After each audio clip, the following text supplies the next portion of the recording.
Boniface Mwabukusi aelekeza silaha zake kwa Jaji Mkuu Masaju huku akimvaa kweli kweli.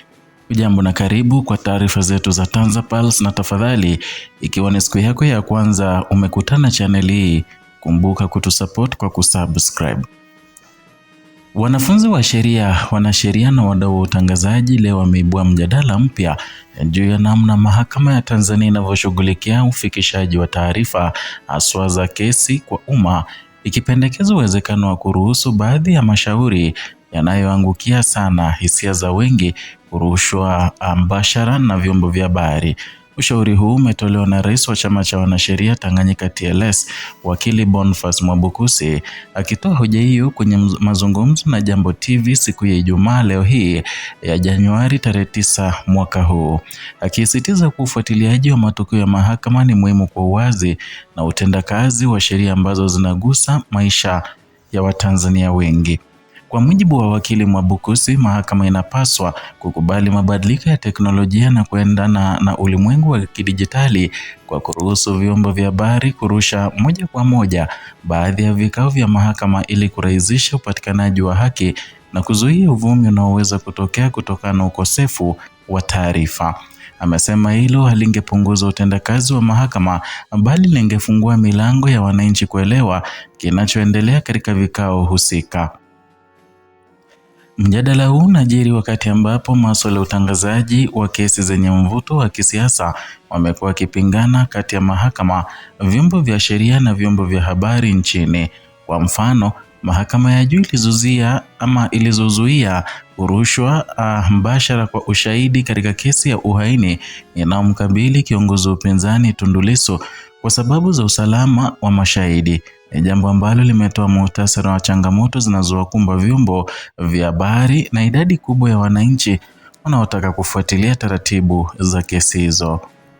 Kwa sasa Tanzania ina utaratibu ambapo mashauri ya kawaida hufanyika wazi na waandishi wa habari wanaruhusiwa kufika mahakamani na kuripoti yaliyomo, lakini kurushwa mbashara ama ukipenda live streaming bado ni jambo lisilo la kawaida au lilo na vikwazo. Hatua ya mahakama kuzuia utangazaji wa moja kwa moja ushahidi katika kesi ya Lissu umeibua mjadala mkubwa juu ya uwazi na haki ya umma kupata taarifa muhimu.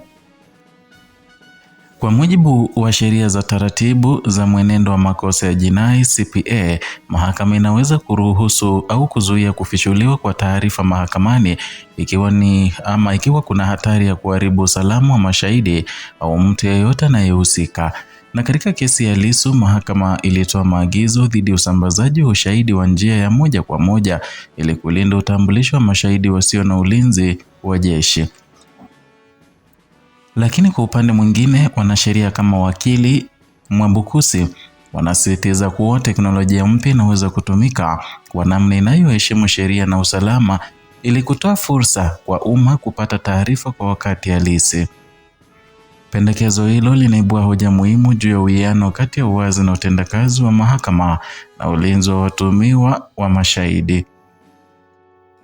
Tangu karne ya 21, mahakama nyingi duniani zimeanza kutumia teknolojia ya habari ili kuongeza uwazi na kuwashirikisha wananchi katika jinsi kesi zinavyosikilizwa. Na katika nchi kama Marekani na Uingereza, baadhi ya vikao vya mahakama huweza kurushwa mbashara kupitia tovuti rasmi au huduma za vyombo vya habari, huku mikakati ya kuzuia kuwajumuisha watu wasio na ulinzi wa kutosha ikizingatiwa. Maboresho haya yanalenga kuimarisha imani ya umma kwa sheria na haki. Na hata hivyo, wataalamu wa sheria wanakumbusha kuwa utangazaji wa kesi uliochochewa bila mipango madhubuti unaweza kuhatarisha usalama wa mashahidi. Wengine hukosa kujitoa kutoa ushahidi kwa hofu ya mjadala wa umma na watumiaji wa mitandao ya kijamii au hata kuathiri uhuru wa uamuzi wa mahakama. Kwa kutoa mtazamo wa umma ambao hauendani na misingi ya haki na sheria, utafiti wa kimataifa unaonyesha hatari hii ikijulikana kama surrogacy effect, ambapo utazamaji wa mashtaka na mashahidi huweza kubadilisha jinsi umma unavyounda imani yake kuhusu utendakazi wa mahakama. Na katika historia ya Tanzania, mfumo wa mahakama umeanzishwa tangu wakati wa ukoloni na umejikita katika kanuni za common law.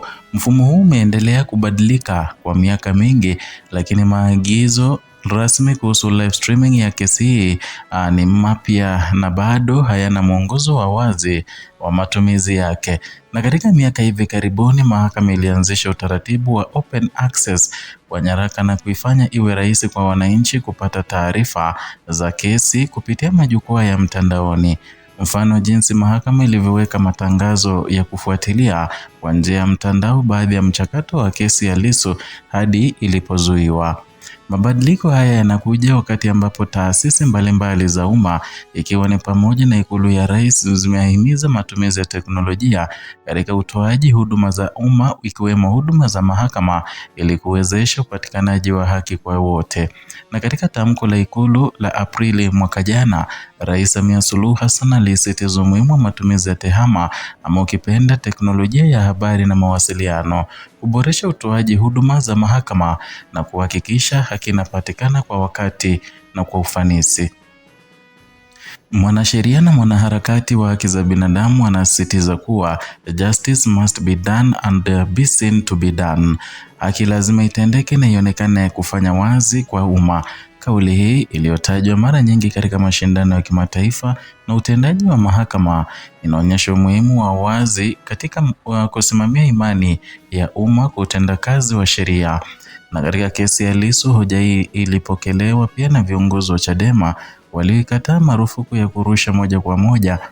Na kwa upande mwingine, wanasheria na mahakama zingine zinazingatia kanuni za kukinga uhuru wa mashahidi na wahusika wa kesi dhidi ya hatari za kujitokeza hadharani bila kinga ya kutosha.